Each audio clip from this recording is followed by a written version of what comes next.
बहुत जरूरी है, बहुत जरूरी है, बहुत जरूरी है। बालों के लिए नाई, बहन के लिए भाई, ठंड के लिए रजाई, आदमी के लिए लुगाई। और ये मालूम है जब कुंवारे बहुत सारे फंसे हुए हैं। ये कुंवारे से मैंने पूछ लिया भाई साहब कुंवारे पर में कोई फायदा है कि नहीं, तो क्या बहुत बड़ा फायदा है। रात को सोते समय पलंग के दोनों तरफ उतर सकते हैं। शादीशुदा बेचारा एक तरफ से उतर सकता है।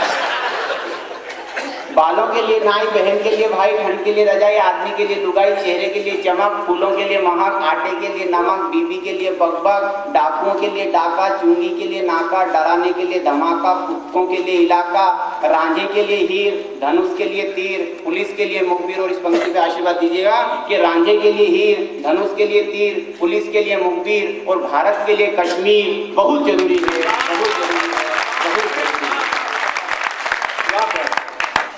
औरतों के लिए शॉपिंग, शुभ मौकों के लिए ग्रीटिंग, नेताओं के लिए चीटिंग। भाई साहब आपके लिए बिल्कुल बात नहीं है, तो लिफाफा इनसे ही लेना है।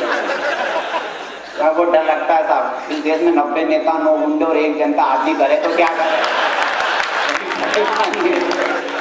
और नेता लोग बड़े जल्दीबाजी में रहते हैं साहब। एक बार एक एरोप्लेन के अंदर एक हमारे भीम सिंह निर्मल दादा जैसे एक व्यक्ति सफर कर रहा है, उसके अंदर पायलट, एक बच्चा ने, एक नेताजी।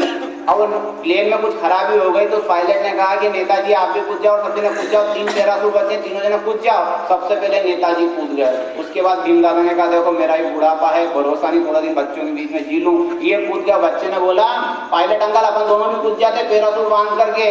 तो पायलट बोला बेटा पैराशूट तो एक ही होगा, 2 तो वो कूद गए लेकर के। नहीं अंकल अपने पास 2 पैराशूट है, वो जो नेताजी थे नहीं जल्दीबाजी मेरा बस्ता लेके ही कूद गए। तो बड़े जल्दीबाजी में रहते हैं।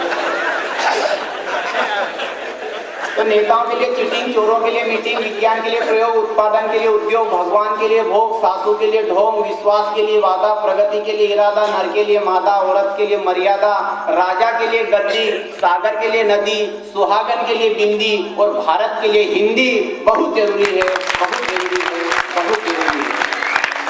पीछे वाले की ताली बजा सकते हैं, कोई कंट्रोल की दुकान थोड़ी कि 2 किलो 600 ग्राम ही मिलेगा।